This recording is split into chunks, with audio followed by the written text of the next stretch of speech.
It's a beautiful spring morning. It's early April. Can't remember exactly what day, but I think maybe April 5th. And it's calm. We're starting to get the shorebirds, and I just did see a couple of ducks fly by, but they're probably on their way north. And it's still going to be a couple more months until we really get summer, but the days are getting long. We're past the solstice. I'm sorry, the equinox, not the solstice. The equinox, the spring equinox was March 20th. And so now in the northern hemisphere, we have more daylight than nighttime. And that lasts all the way until the fall equinox, which is the start of fall and winter. So now spring and summer, the daylight hours are more in the northern hemisphere. So things start warming up quick when that happens. And I was just out here doing my eye exercises, and I wanted to give you a little update on that because I've made several videos talking about that over the last 2 years or so. But quite a few years ago, I went to the eye doctor, many years ago actually, and my eyesight had gotten better over a couple of different times going to the eye doctor. And then that was way back, and I kind of learned that from that hey, maybe my eyesight could get better. But then I started going to some other eye doctors, etc., and different things, and my eyes started getting worse again. And I started learning more about how the eye industry works, and how probably the way that they prescribe glasses, especially to young people, is not really the way that it should be done. Probably not the way that it was done many years ago. They don't really encourage young people to try and develop their eyesight. Maybe some do, but mostly the industry likes people to buy glasses. But that's not without consequences, because it's shown that there's a correlation between worsening eyesight and other eye disease as you get older, because your eyes are really they're elongating for most people. So it's actually associated possibly with more higher levels of different other kinds of diseases like retina detachment or macular degeneration. So, healthier eyesight is probably good all the way around. But it's really nice too to have better eyesight. One, if you don't have to wear glasses, that's a wonderful thing. But two, I started thinking, my eyes were getting so bad that I actually started thinking, well, if I lose my glasses or something, I'm kind of in a pickle, because I really can't see even without my glasses well enough to drive very well. So I started learning about people who have, there's lots of people who have done this, but to improve their eyesight. And so I started a couple of years ago doing things like lowering my prescription a little bit and doing certain visual exercises, and something that's it's kind of like a meditation where you just practice focusing your eyes in and out. And these things have real science behind them. And my eyesight has gotten considerably better. I still have to wear glasses, but I come down here sometimes and I look close and I look far out, close, far out, and there's some things out on the horizon that I try to focus on, and given some time, I can get those things to come into focus, and without my glasses on.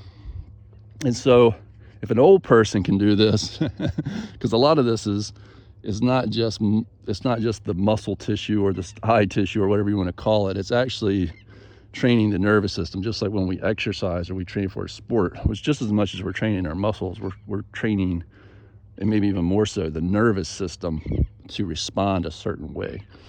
And so, when you're younger, your brain's more plastic. So to do these things and to work on these things, if you ever get prescribed glasses, to not wear your glasses when you really don't need them, to know that you can practice your eyesight. People who play sports, their eyesight gets better. Tennis players have amazing eyesight, and some people say, well, they were genetically born that way and that's why they were good tennis players. But I would argue that it's probably something where they started playing tennis and things when they were very young. So there was there's probably some genetic aspects to all of these things. But for the most part, they probably just started training their eyes for fast motion and, and focus at a young age because they started playing the game. And therefore, they developed a much better hand-eye coordination and vision and that sort of thing. So, because people didn't have the wear. I mean, and this is kind of proven as well because of the way that the population around the world eyesight has gotten worse as we've gotten more modern. So that's, people's genetics didn't change. The conditions that they were developing their eyes under changed, and a lot of up close strain on the eyes when you're young. Your eyes aren't really meant for that when you're young. When you get older, your eyes are more stable. It's not as big of a deal, but you've trained them a certain way and they developed a certain way when you're young, then you're going to be more prone to those kinds of eye issues. But it's not just your eyes, it's everything. It's you training your musical skills, your art skills, all these skills. There's two lessons here. One is you're never too old to learn something new and to work on something. The other is that when you're young, however, you got an advantage in developing those skills, so put a lot of effort into them, and in things like just your health, like your eyes, or more advanced skills and more, and with all this technology and everything, even if you learn a skill and you think, well, computers are going to be able to do that better than humans, look, there's a human element to all of this. And whether it's humans still like to watch humans play chess, even though computers can beat humans at chess, or it's because humans can be involved with programming new chess games, or this artist can use artificial intelligence to create new artwork because they have a sense of artistic aesthetics and that sort of thing. So just remember to not let other people discourage you from things that you want to work on, and know the value of practice and putting effort into something.